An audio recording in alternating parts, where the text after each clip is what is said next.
এই দেখ বাস পড়েছে, দৌড়া, সব চল। এমন কথা শুনে আমরা সবাই দৌড়ে গেলাম বাসের কাছে।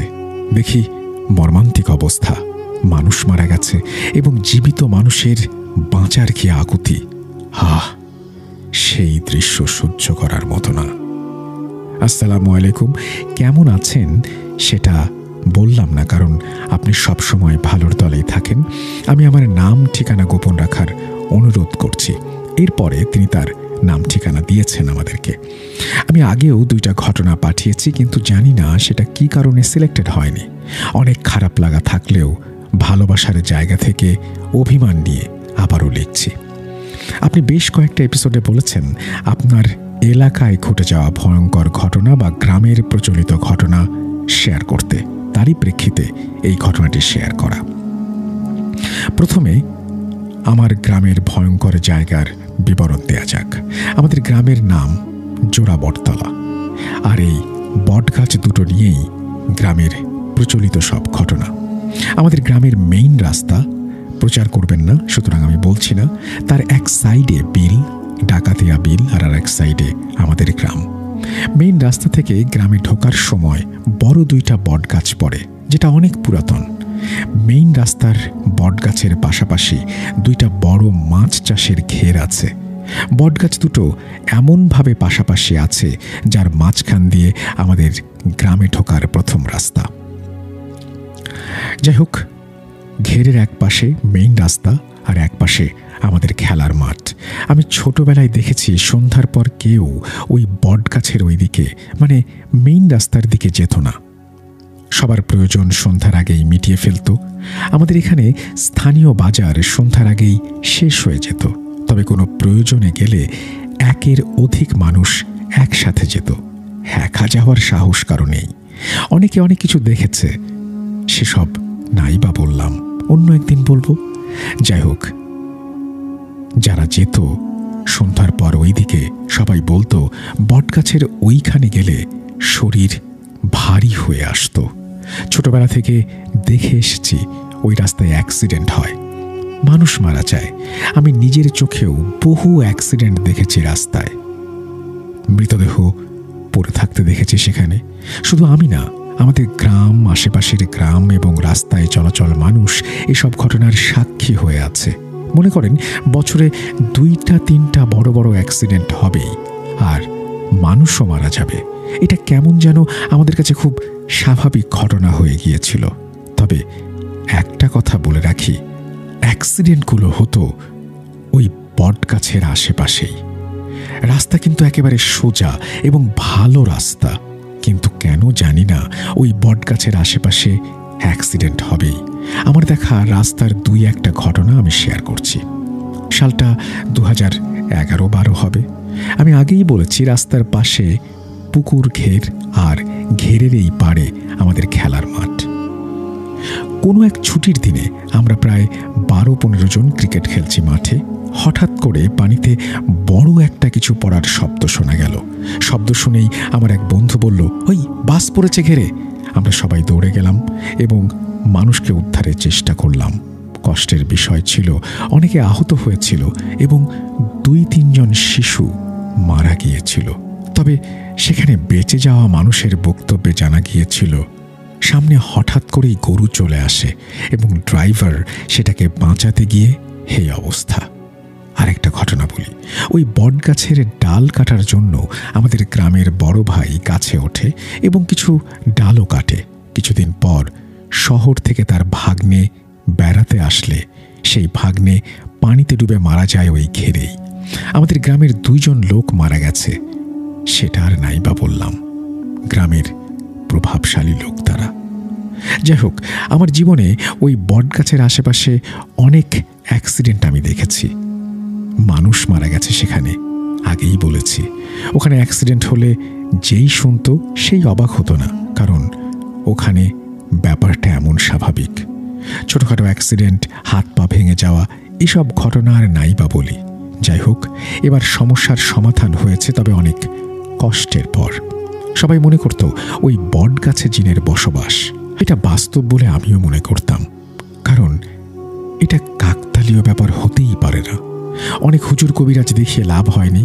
তারা কেউ কেউ ওখানে এসে বলতো, আমরা ভুল দেখছি, ভুল বুঝছি, কিন্তু কিছু না বলেই চলে যেত। পরে জানতে পারলাম বটগাছে অনেক শক্তিশালী এবং বেশ কয়েকটা জিন আছে। পরে বড় একজন হুজুর আসলে উনি বলেন, এখানে গ্রামে ও আশেপাশের মানুষকে নিয়ে দোয়া করতে হবে। এক শুক্রবারে বটগাছের পাশে যে ঘের মালিক, সে খিচুড়ি রান্না করে মিলাদের ব্যবস্থা করে। আমরা সবাই সেখানে গিয়েছিলাম। গ্রামের লোক, হুজুর অনেক কান্নাকাটি করে দোয়া করে। এরপরেও পুরোপুরি এই ব্যাপারটার সমাধান হয়নি।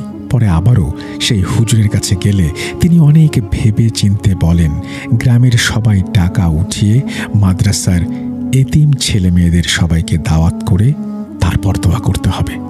এতিম বাচ্চাদের খেতে দিতে হবে। আগে শুধু একজনের টাকায় হয়েছিল, এই জন্য এর সমাধান হয়নি। পরে আমরা সবাই মিলে গ্রামের বাড়িতে বাড়িতে গিয়ে টাকা, চাল, ডাল এ সমস্ত উঠাই।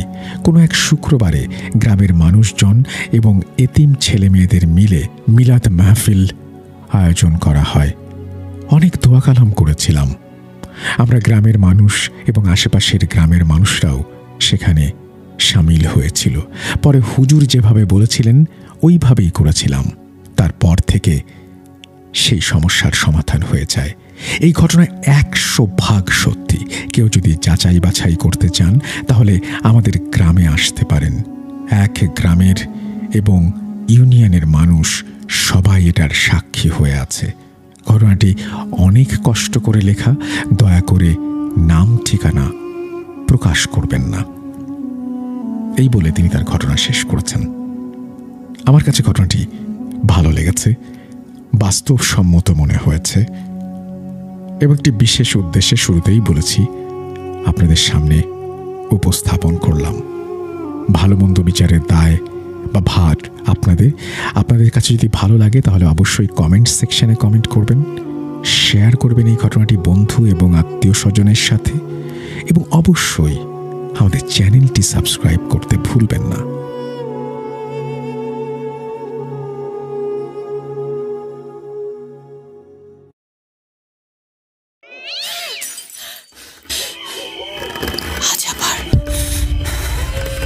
শুনতে পাচ্ছেন শব্দটা?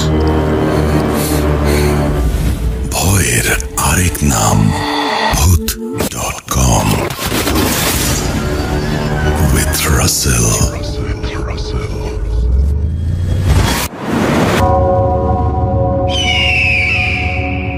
আরও দুটি ঘটনা, আর আমাদের এই ঘটনাগুলো পড়ে শুনিয়েছেন শাকিল ফারহান।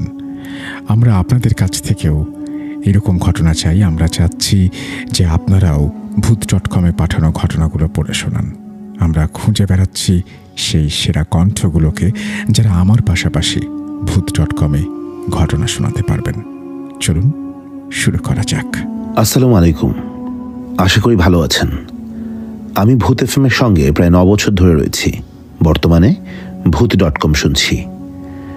আমি আপনার অনেক কাছের একজন মানুষ। আমার পরিচয়টি গোপন রাখার অনুরোধ রইল। আমি খুব ভালো করে গুছিয়ে লিখতে পারি না, তাই ঘটনার ভেতরের ভুল ত্রুটি ক্ষমা সুন্দর দৃষ্টিতে দেখবেন। আর বেশি কথা না বলে ঘটনা শুরু করছি। ঘটনাটি 2 ভাগে ভাগ করা রয়েছে। একটি যখন আমি ক্লাস 3-তে পড়ি, আর আরেকটি যখন আমি ক্লাস 5-এ পড়ি। প্রথমে শুরু করা যাক ক্লাস 3-র ঘটনাটা দিয়ে। আমরা একটা বাসায় ভাড়া থাকতাম। বাসাটি বেশ পুরনো। এই বাসায় আমার সাথে 2টি ঘটনা ঘটে। একদিন আম্মু আমাকে একা রেখে একটা কাজে বাইরে যায়। বাসায় বাবা না থাকায় আমি সম্পূর্ণ বাসায় একা ছিলাম। কিন্তু ভয়ের কোনো কারণ ছিল না, কারণ তখন দিন ছিল। আগেই বলে রাখি, এই বাসার বাড়িওয়ালা আর বাড়িওয়ালি মারা গিয়েছিলেন। বাসাটির ভাড়া তুলতেন বাড়িওয়ালার জামাই। বাড়িওয়ালারা থাকতেন 4 তলায়, আর আমাদের ফ্ল্যাটটি ছিল 3 তলায়। যাই হোক, ঘটনায় ফিরে যাই। যেদিন আম্মু আমাকে রেখে বাইরে চলে যায়, সেদিন আমি শুনতে পাই উপর থেকে কে জানি অনেক জোরে দৌড়াদৌড়ি করছে। আমি তো জানি 4 তলায় কেউ থাকে না। তখন আমার প্রচণ্ড ভয় হতে লাগলো। মনে হচ্ছিল এই বুঝি সামনে কাউকে দেখব। কিন্তু ওই দিনের মতন আম্মু বাসায় চলে আসে, আর আমি মনে করি সেটা বোধহয় মনের ভুল ছিল। তারপরে ঘটে আরও একটা ঘটনা। আমি আম্মুকে বলি, আম্মু আমার খিদা লেগেছে, আমি কিছু খাবো। এর আগে বলে রাখি, আমাকে আরবি পড়াতে একটা মহিলা আমাদের বাসায় আসতেন, এবং পড়াতে যখন উনি আসতেন ওনার ছোট মেয়েকে সাথে নিয়ে। যথারীতি আমার খেলনাগুলো দিয়ে ও খেলতো, কিন্তু খেলনাগুলো দিয়ে না খেলে ও মাঝে মাঝে আমার বারান্দা দিয়ে খেলনাগুলো ফেলেও দিত। তখন আমার খেলনার প্রতি অনেক আগ্রহ। আমাদের বাসার পিছনে একটা চিপা গলি রয়েছে, ঠিক আমাদের বারান্দার পেছনে। আমার মাথায় তখন ঘুরছিল যে আমি নিচে গেলে ওই চিপা দিয়ে উঠে আমি আমার খেলনাগুলোকে খুঁজব। যেই ভাবা সেই কাজ।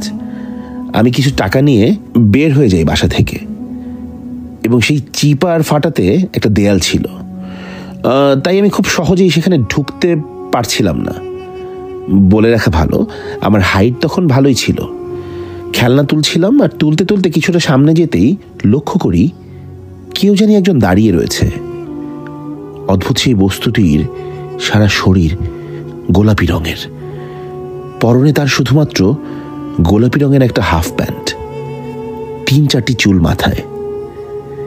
সেটির অবস্থা দেখে আমার যেমন ভয় লাগছিল তেমন হাসিও পাচ্ছিল। আমি একটু হাসতে হাসতে আর একটু ভয় করে তাকে জিজ্ঞেস করলাম, এই কে? চোখের পলকেই সে আমার দিকে এক বিভৎস দৃষ্টিতে তাকালো। তার অবস্থাটা ছিল একরকম ভাঙাচোরা, কিছু দাঁত, জিহ্বা প্রায় গলা পর্যন্ত ঝুলে রয়েছে। চোখ দুটি আগুনের মতন লাল আর হলুদের মিশ্রণ, কিন্তু সেই হাত দুটি সামনে দিয়ে জিভটা ঝুলায় আমার দিকে দৌড়ে আসতে লাগলো। আমি দ্রুত সামনে দেয়াল টপকে উপরে চলে যাই, আর পিছিয়ে ঘুরে দেখি কিছুই নেই। তারপর আমি প্রচন্ড ভয় পাই। এই ঘটনাটা আমি বাসার সবার সাথে শেয়ার করি, কিন্তু কেউ আমার কথা বিশ্বাস করছিল না। তারা ভাবছিল আমি ছোট মানুষ, তাই হয়তো কিছু বানিয়ে বলেছি। কিন্তু আমার চাচ্চু, যার সাথে আসলে এরকম আরেকটা ঘটনা হয়, সে ঠিক আমাকে বিশ্বাস করেছিল। এখন আসি ঘটনা নাম্বার 2-তে। এই ঘটনাটার একদম চাক্ষুষ প্রমাণ আমার দাদু। আমার দাদু 5 তলা একটা ছাদওয়ালা বাসায় থাকতো। তখন আমি ক্লাস 5-এ পড়ি। আমি একদিন দাদুর বাসায় বেড়াতে গিয়েছিলাম, প্রায় 3 থেকে 4 দিন থাকার জন্য। রুম থেকে বের হলেই ছাদ, তার পাশে রান্নাঘর আর বাথরুম। দাদুর বাসায় যাওয়ার দ্বিতীয় দিন বাবাও ছিলেন সেখানে। দুপুরে বাবা গোসল করতে বাথরুমে যায়, আর তখনই নিচ থেকে কালো একটা ছেলে উঠে আসে। আমি তাকে বলি, কে তুমি? সে আমাকে উত্তর দেয় সে নাকি বাসার নিচে থাকে। সে আমার সাথে কথা বলে, আমাকে জানতে চায় আমি কে, কার বাসায় এসেছি। আমিও খুব সাধারণভাবেই প্রশ্নগুলো নিয়ে সব উত্তর তাকে দিই।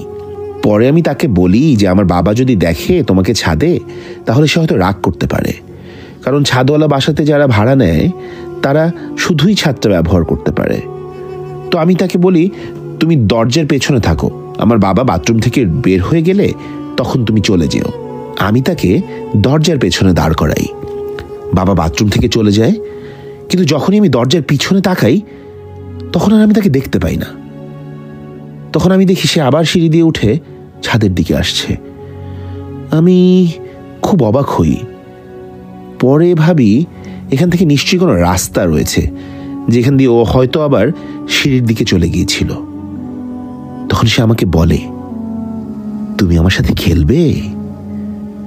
আমি তাকে উত্তর জানাই যে না, আমি খেলবো না, এখন আমার খাওয়ার সময় হয়েছে।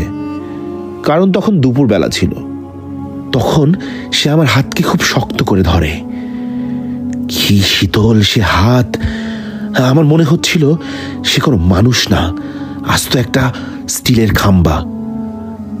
আমি বলছি, আমার হাত ছেড়ে দাও, আমার হাত ছেড়ে দাও। আমি চেষ্টা চালাই যাচ্ছি যেন ও আমার হাত ছেড়ে দেয়, কিন্তু সে একদম সোজাসুজি আমার চোখের দিকে তাকিয়ে দাঁড়িয়ে আছে।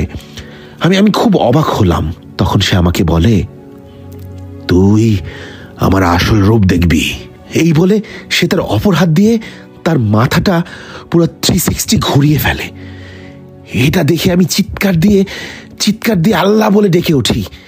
আল্লাহর রহমতে আমার হাতটা ছুটে যায়। তারপর আমি দৌড়িয়ে দরজার সামনে এসে পড়ি এবং দাদুকে সব ঘটনা খুলে বলি।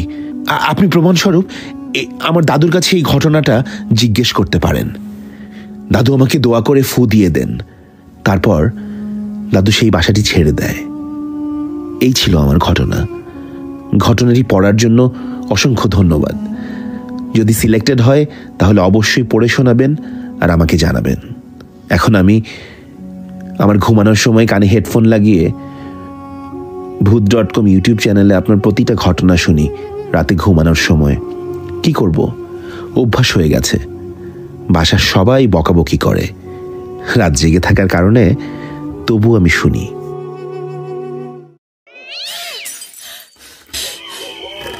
আজ আবার শুনতে পাচ্ছেন শব্দটা? ভয়ের আরেক নাম ভূত.com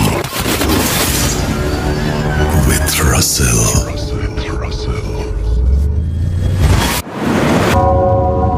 ওয়েলকাম ব্যাক। আপনাদের সবাইকে স্বাগত জানাচ্ছি অতীতের অন্ধকারে।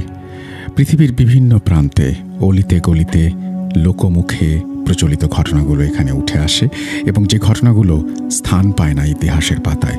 আজকে এরকম একটি ঘটনা আপনাদের শোনাতে চাই, যেভাবে লেখা আছে সেভাবেই পড়ে শোনাবো আমরা।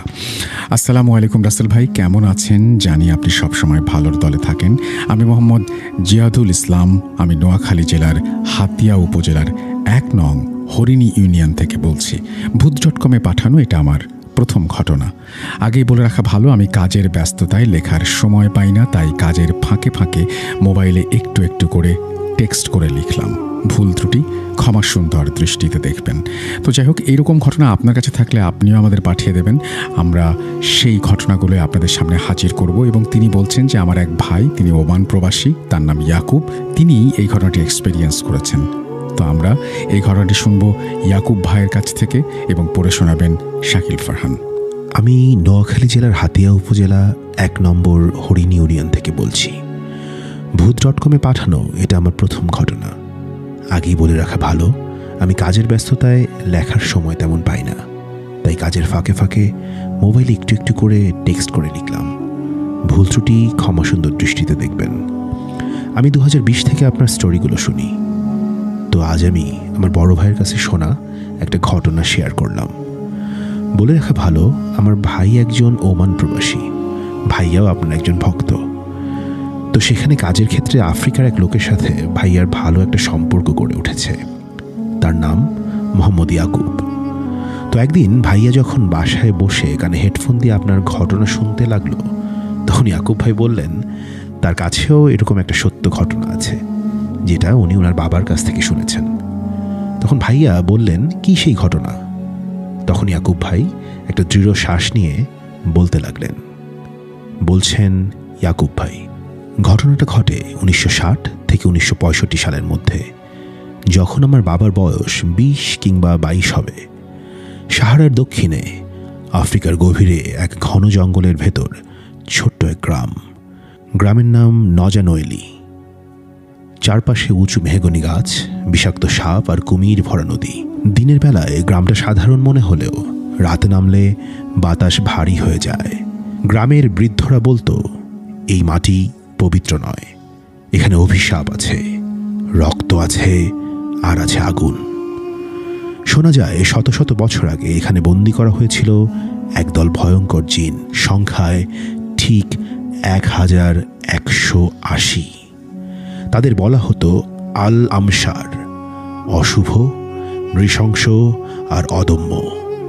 এরা মানুষের ভয়, রক্ত আর আত্মা খেয়ে বেঁচে থাকে। বর্ষার এক ঝড়ের রাতে গ্রামের কিশোর কালেমু নদীর ধারে মাছ ধরতে গিয়েছিল। জলে ছিপ ফেলতে ফেলতে তার পায়ের নিচের মাটি কেঁপে উঠল। হঠাৎ সে দেখল মাটির ভেতরে একটা কালো লোহার সিন্দুক। সিন্দুকটা বড়ই অদ্ভুত, গায়ে অচেনা আরবি হরফ খোদাই করা। কৌতূহলী কালেমু সিন্দুকটা টেনে তুলল। মুহূর্তেই চারপাশের বাতাস যেন ঠান্ডা হয়ে গেল।